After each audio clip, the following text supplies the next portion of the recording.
So, good Yes. morning, good afternoon. I will not focus too much on the details of the rulebook today, because, well, you should read it. But I would like to complement today's presentation a little bit on why it really matters and why it is important. Why we come from the rulebook to runtime, or maybe also in this audience backwards from runtime to the rulebook. So how standard specifications and this open source software developments that we are doing all here really bring data space to life. Because in the end, we need how it works, an end-to-end understanding of data spaces.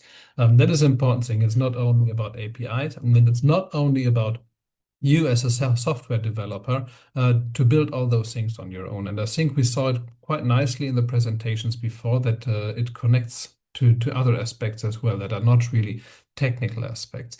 Data spaces are really a socio-technical nature.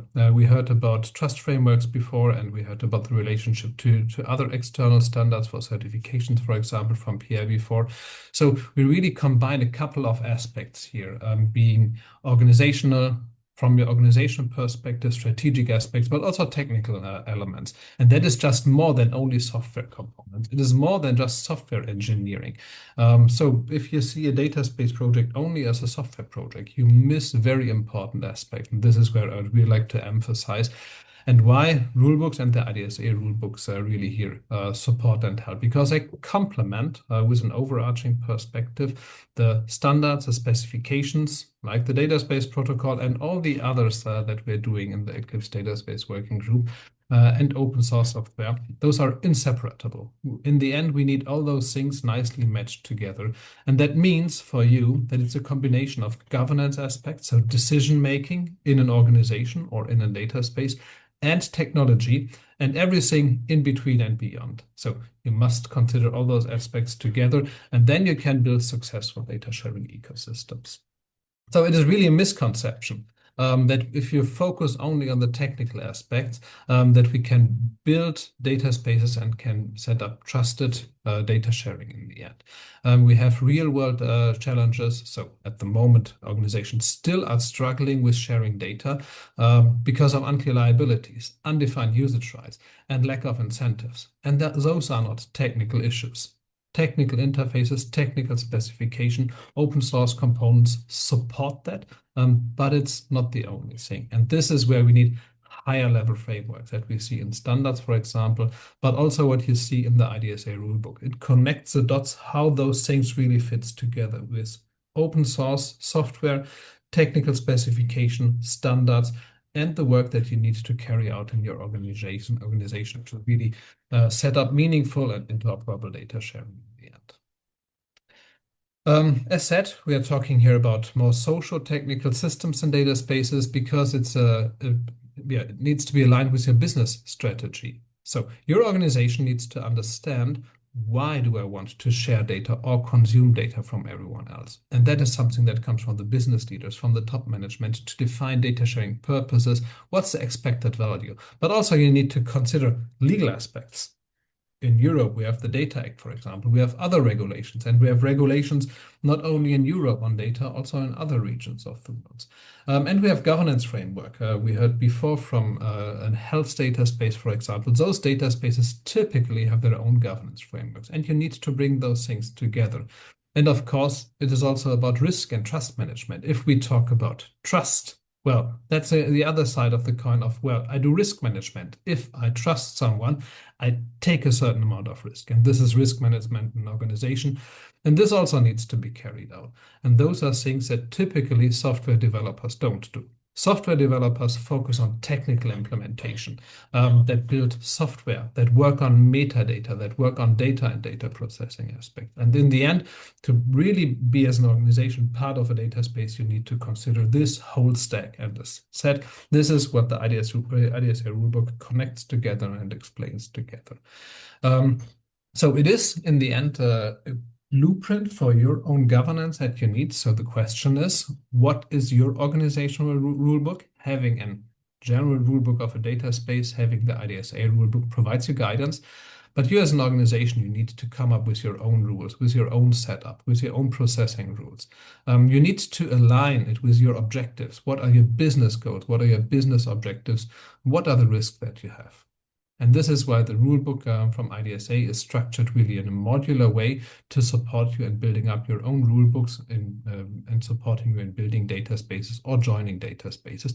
And of course, it also connects to developers. It provides you links to consensual standards, to specifications, especially those that we are doing here in the Eclipse Dataspace Working Group, to build up your components that you can use to have really interoperable and reusable systems, not only for a single data space, but for multiple data spaces in the end. So the dataspace protocol, and of course, it's one of my most beloved babies. This is why I put it here as well. But this holds true for the other specifications that we have in the Eclipse Dataspace Working Group as well. Those are the core of the data spaces. It really enables you. It enables you to execute the governance aspects in the end. It has key protocol mechanisms, like other protocols we had from CAP before, where we heard about the data plane signaling. We have other protocols that are super important to really implement the key aspects to be part of a data space, because it really embodies the governance aspects in the runtime. And this holds true for the dataspace protocol. We heard from Pierre about the CAP implementing governance aspects, really governance aspects in runtime, or the decentralized claims protocol.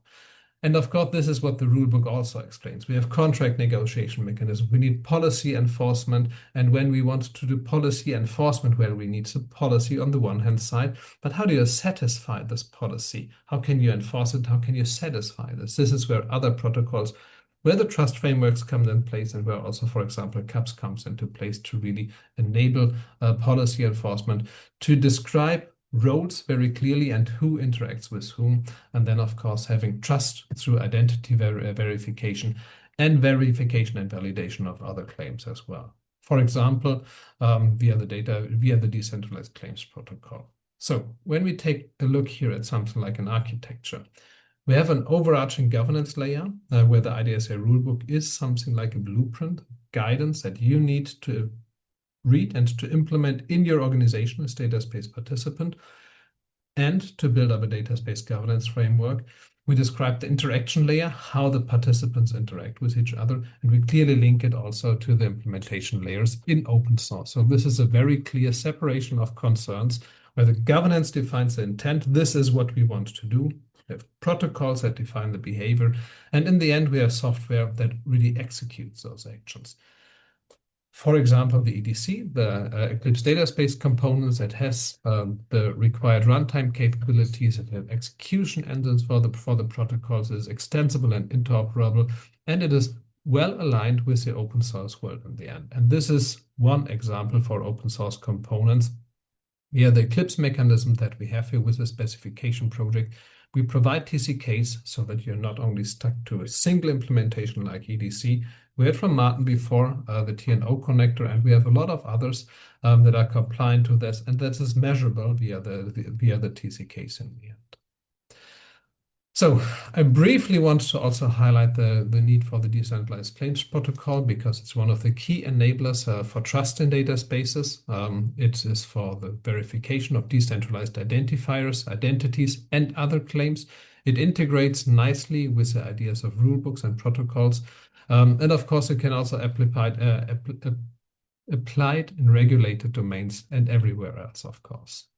So if we think about end to end here, and this is really what I wanted to present today, we need to build up a very clear governance in our organization. This is where the IDSA Rulebook provides clear guidance and support. We need orchestration aspects with a data space protocol, with decentralized claims protocol for trust, and the other specification project that did not find its way to my slides, but we heard of them before. And then we need execution in the end in software with EDC, or as mentioned before, with any other compliant implementation of those specifications to be interoperable, modular, and workable in data spaces. So The idea of my presentation was not to walk through the rule book and bore all of you. Those are the things that you need to do and that you need to build. Please take a look at the IDSA Rulebook. Please also take a look at the work that has been carried out by the Data Spaces Support Center with the blueprint. Please take a look at the standards that are being created on international level, on European level, and in other regions of the world. This is what we need to understand to have the overarching concept. We need the developer contributions to build open source components. We need open source implementations, also closed source implementations. We need connectors and other reusable components for the data ecosystems. But we also need the guiding constraints that come from external, from our business strategy, from legal frameworks, from our internal governance that really ensure compliance, but also the implementability of our solutions. So we need to be aware of our scope. Where are we working on? And you have partners in your organization that support you to build up the overarching picture. This is why collaboration is really important. We need to collaborate also with non-technical stakeholders, and the rulebook, the IDSA rulebook, is one of the supporting mechanisms that can help you to connect the dots, to find partners, to collaborate in your organization and beyond your organization, well, to build data spaces in the end and to enable trusted data sharing. Thanks for now.